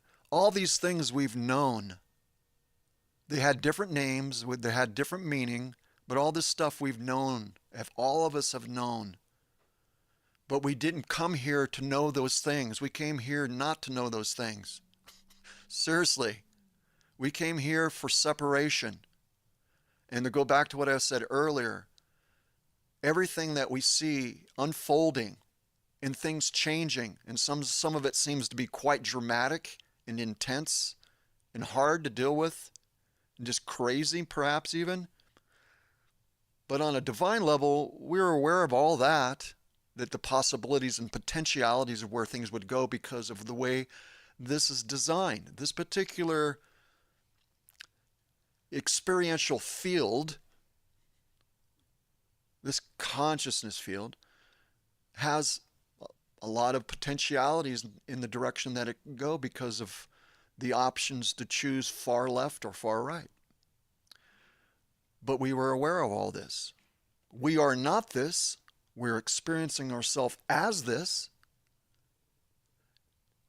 90%, 95% of what you find in Keylontic science is talking about manifest reality. We are not the product of manifest reality. So when you have an awareness of where you're at, the default that I find most important for me is falling back into my true nature, outside of this identity, but encompassing within the identity to fully experience it. And that is, I am joy, I am love, I'm things that you can't even define myself as being. There's nothing that I do is wrong, but there is consequence and repercussion and cause and effect within the field. So the more I take on my genuine aspect of who I am, bringing enough of that awareness within this moment, the more beneficial the experience is going to be for me.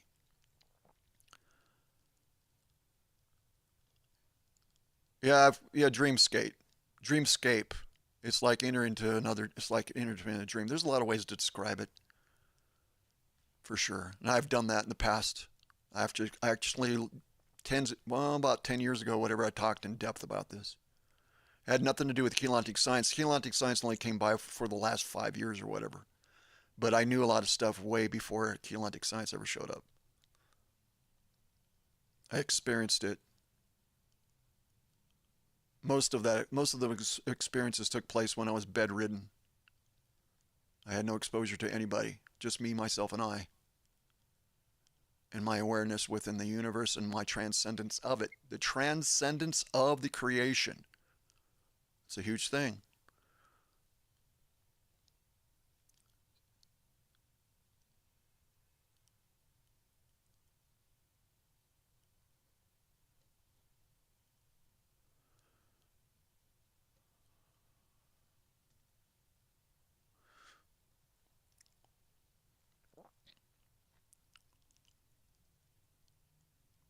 Well, you're preaching to the choir, Ivan.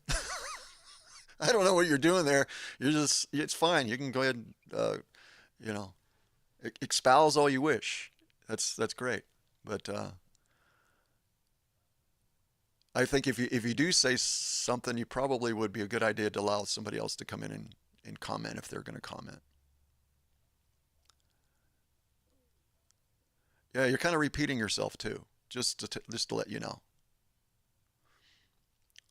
It's all right. I don't have a problem with that. Not at all. Just saying. Like I said, you're kind of preaching to the choir here. If you know what that's, if you're familiar with that expression, yeah. If you're familiar with that,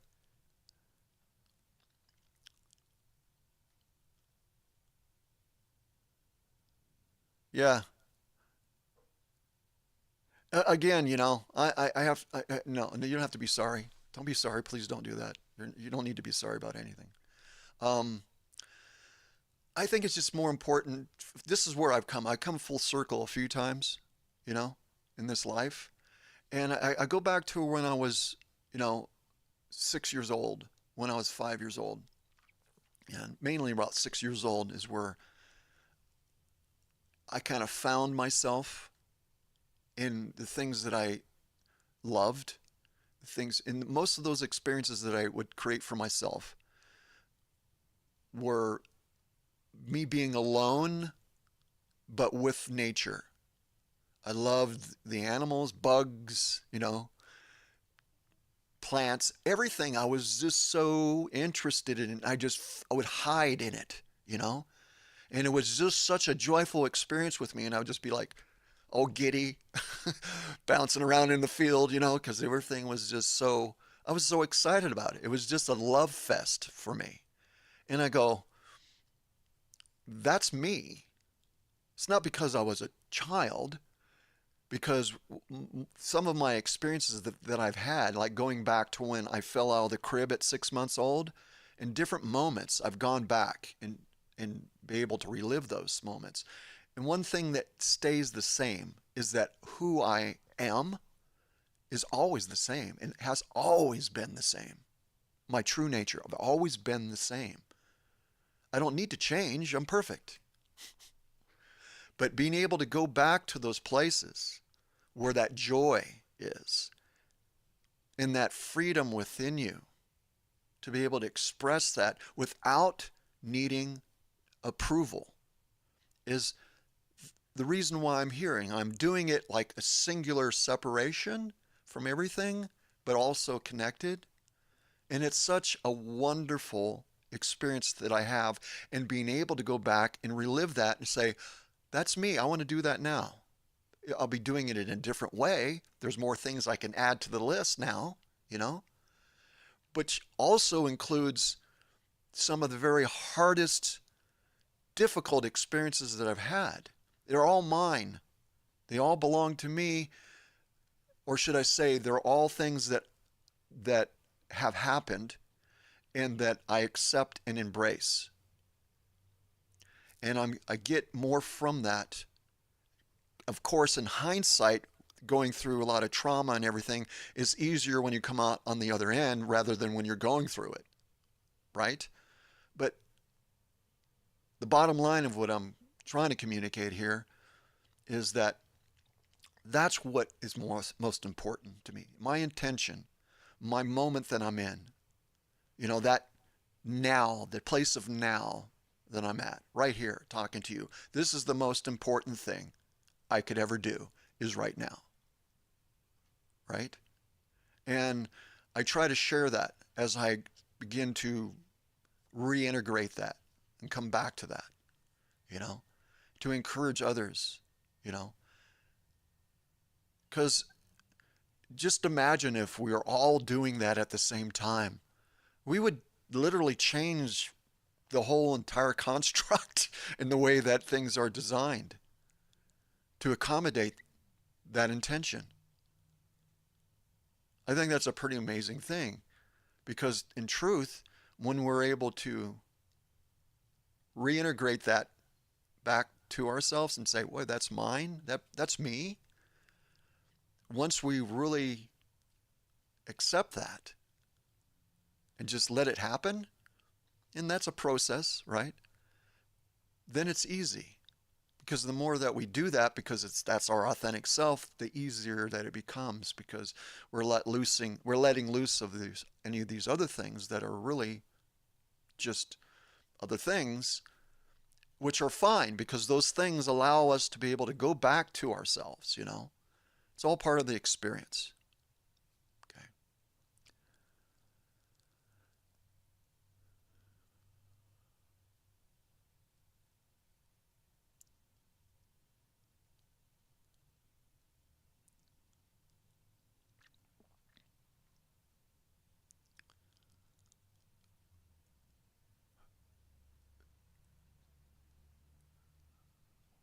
Well, I know that.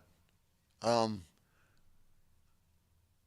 I think probably a third of my life was with sickness and being bedridden. So it didn't really matter if at that time it didn't really matter much of the culture that I was in because I was isolated. But I don't, as far as celebrity, Oh, goodness gracious. We should all be celebrated. Shouldn't we celebrate all of ourselves? Lift one another up, esteem one another higher than ourselves just because it seems to be natural to want to do that. To go back to our authentic self, you know, there's our nature is to give, really, and to assist and just encourage when we're working through that ourselves, when we're authentically working through that space, it's a natural thing to do. So we should celebrate one another. I celebrate you. I'm having a great time. This is awesome seeing everybody talk and being open and uh, it's just awesome.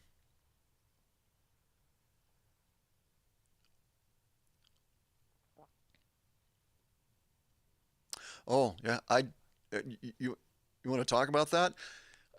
Panic attacks. I had them before. I got rid of it. And if I could, I'll go ahead and tell the story of that. I don't know if you probably heard it. I might have told it a couple times, but I'll go ahead and tell it again, just because it's helpful. I think it's helpful. Um, I was going through some pretty heavy things at the time. Yada yada yada. This is when I was coming out on the other side of being bedridden, and so there was a lot of trauma and everything being held in my body because of just the experiences I was had and the sickness and all that other stuff. So I started having these um, chemical reactions in the body. Okay, like I'd be sitting and all of a sudden the floor would shift. The whole floor would shift. It's like, yeah, where's the floor going? It's like just kind of really freaky out, so you can just feel that in the heart. And it just started to occur more and more. Okay, and like I would be in a public place and I wouldn't be thinking about anything. Okay, I'd just be doing. Let's as an example, I went to like what was it, Tower Records or something when they still had records, places you can go buy music. And I was just going in there, kind of looking around at stuff. And right in the middle of me looking around at something, I had all of a sudden the floor shifted again. I mean, it shifted big time. And it's like, oh, and then you start freaking out because I mean, this especially if it's something like that that's new. And I went through a lot before then that was happening. I'm going, I'm not sure what this is. It's like I was hallucinating, but it was a real experience. And so I wanted to get out of there. So I find my way outside and I go, because I don't want anything to happen around a bunch of people. So I found my way out of there and it just kept increasing. I went to the doctors for it. And it's explained. And so they never really said anything about it. They go, oh, yeah, okay. Because apparently there was a common thing that they or heard from other people and me describing my symptoms. But it's not a good thing to be going through, especially if you're out on the road and that happens. And if it's really dramatic, that happens, you can cause an accident. That can hurt somebody else. And so I found myself on the freeway and then I had a panic attack on the freeway. And this is what happened. This is what I chose to do in the moment. I was pretty much fed up with it. I go, okay. And instinctively, I just, I just, on the freeway, I just put my hands, I closed my eyes, and I just barely hold on to the steering wheel. And I just allowed myself, my inner being, to fall into this, what is causing this problem. I accepted it, I embraced it, and it's like being on the edge of a cliff, falling into water. I fell into this, what was going on within me. I just surrendered to it. And when I did that, which was 100% intention, 100% intention, as soon as I did that, it transmuted and I never ever had panic attacks again. It just dissolved and was transmuted. So remember this, your intention, when it reaches a certain level, will cause transmutation. Your will, your will is extremely important. And it's important for you to know that. Okay? And I just thought I'd share that. I don't know if that's beneficial to anybody, but this is how I was able to move from within that and then be clear. Okay. And I found that as like almost like an automatic thing that I would do within certain situations where I would go within a state of neutrality, where I'm not giving anything and not taking anything. I've had um, certain beings come at me, okay, to attack me, and I would go into that state, that neutrality state, and it was like being in the eye of the hurricane. There was nothing happening. It just ceased. So I am sorry, but I haven't been looking at what has been written, and I can't scroll back down because I don't have a scroll bar because I'm not signed into chat. All I can see is it scroll up. So if I miss some of your comments, I apologize. But I start talking and I'm looking into the camera so I can make eye contact, or at least make it appear that I'm doing it. So I can't go back and forth, otherwise I'll lose my um, attention span.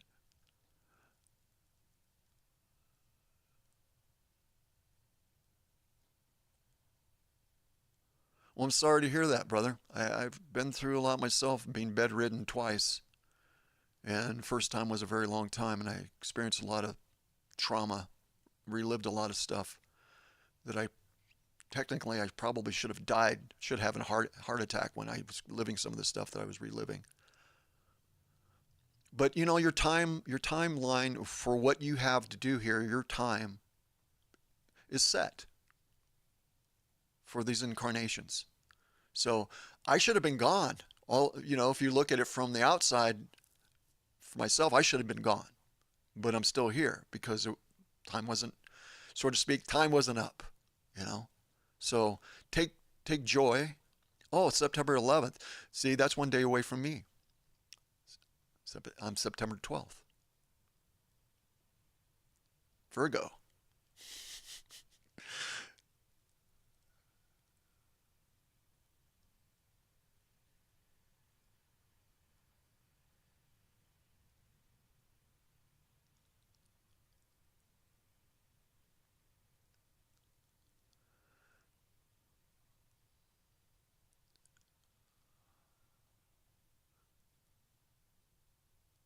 You know, some of this stuff you're talking about, kidney stones or stuff like that.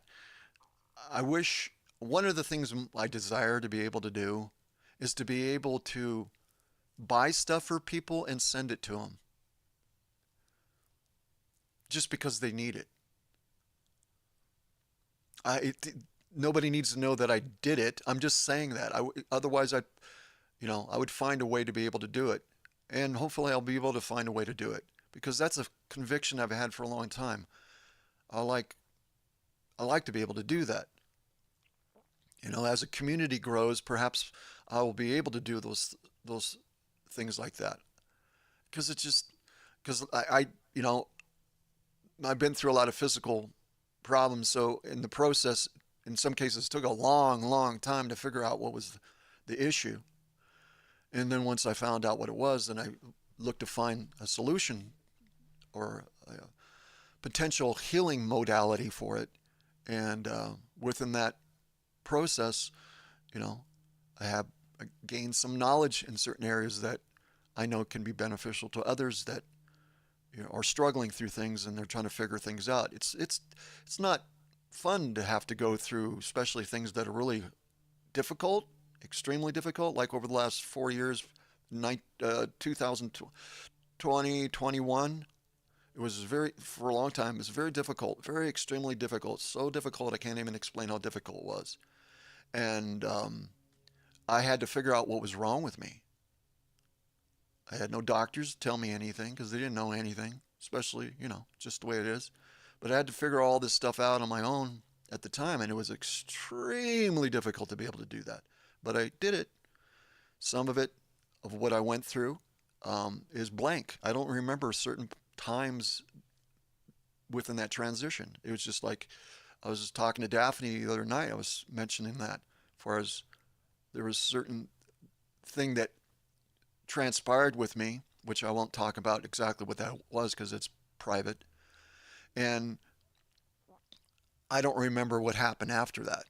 There was this gulf of time, quote unquote, that's just blank. I don't have no recollection of what it was, but I was able to come out on the other end. I don't know how that happened, you know. So I like to do what I can though, and I like to be able to encourage. So know all the things that you've gone through, the things that the experiences that you have, or for the ultimately it can be quite beneficial, you know, as being a service to others. And I mean, there's always a reason that you can look through things and see the potentiality of the value of it. You know, maybe at the time that you're going through it, you just like for myself, I couldn't handle anything. You know, everything was overwhelming. It was too much to handle, but I did it. And at the time, you're not thinking about, well, how can be eventually potentially beneficial in some way. You ain't thinking about anything like that, you know. But in hindsight, where we can look at it in that way, then things start to open up for us at that moment, you know.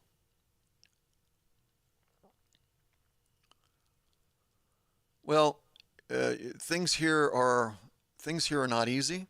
So how things happen physically to people has nothing to do with you doing anything wrong. Nothing to do with anything you did wrong. Or it's like, only if I aligned myself with the divine order and I was obedient and all these other things. Let me just tell you, Ivan, that's bullshit. It's taken a long time for me to get past all that stuff. And I can tell you straight up, that's horseshit. You're as divine here as you would be anywhere else within manifest construct. You are not any less. Again, the body and what you occupy isn't who you are, it's just the interface. Okay? And because of that interface and the way things are here, it can be extremely difficult. And for some, more than others. Some people lose their limbs. Some people don't have any limbs. All kinds of things can happen here. And it's not because we sinned or we did something wrong. That's bullshit. Don't ever think that about yourself or anybody else, as far as that goes. Know that everything is divine. And this experience is what it is. But we intended to be here, and for some of us, a lot longer than most.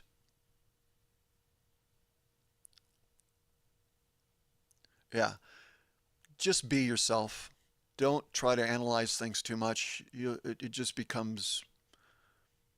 It just you start a person. For myself, I used to really be analytical about myself. It just causes you to spin. It just causes you to spin. Like I said, my message here today is freedom and the joy of being childlike. That's that's part of who and what you are. That freedom, that joy. The experience, if anything at all, find your joy within it. Is it easy? Yes and no. It is what it is, and it's what you intended. On some level, you intended, regardless of the outcomes here, some could be a lot worse than others. The things I've gone through, could it be worse? Some situations I couldn't fathom that they could be, but they certainly could have. And they were pretty darn bad beyond being able to describe it. So, joy. Find your joy. Find your joy, man. Find your joy. Focus on that. Talk. It's okay to repeat. It's okay to repeat ourselves over and over again. Within my book, Picking Apples Under the Milky Way, Incarnate Reflections of Randy Keith, Chapter 5, I would encourage you to listen to Chapter 5 and just listen to it over and over again if you could. Especially the latter half of that chapter. because there's some quotes that I have in there that are very beneficial as a reminder. Kind of recenter yourself, because our place of who and what we are in our expression, that is simple. Everything else around it seems complicated here, but it doesn't have to, if you know what I mean. I've been talking about this all along throughout this stream. So, anyhow, just looking to encourage, you know. Let's find our joy. Let's find our joy. Okay? Let's find our joy. And let's work through that. And be free, because that will allow for ever increasing freedom through our ascending love, because we are the love we've always been.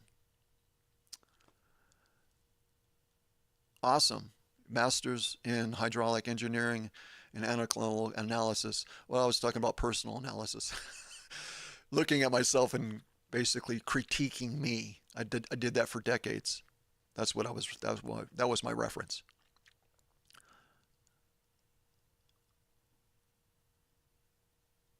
Happy, happy, joy, joy. Ren and Stimpy.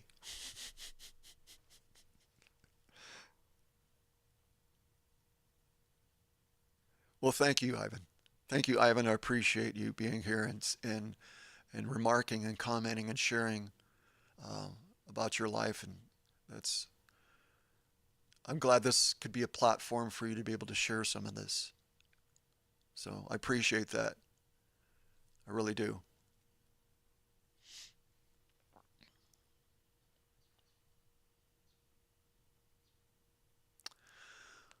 All right, folks. I'm gonna go ahead and Jonas. I haven't seen you. Okay. How you doing, Jonas? Jonas Emery. Beautifully said. Well, thank you. Thank you so much. Appreciate you being here.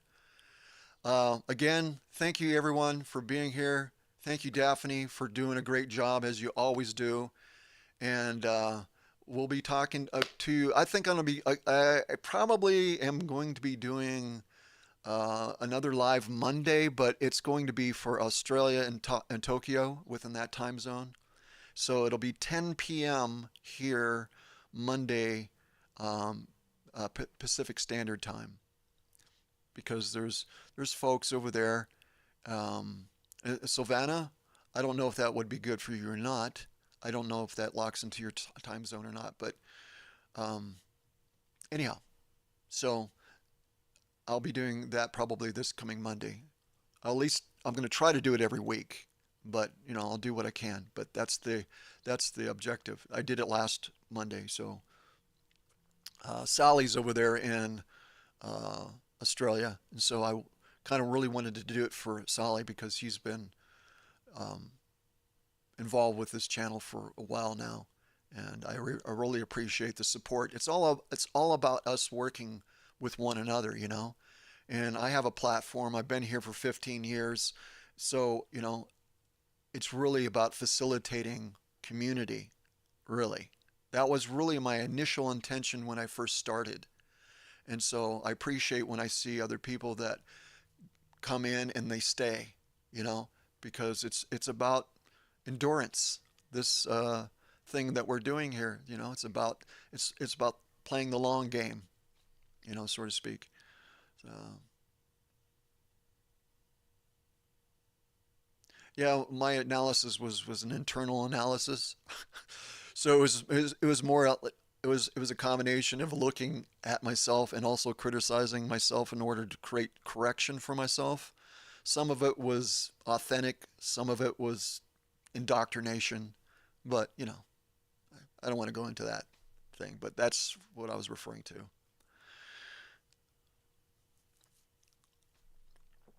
So,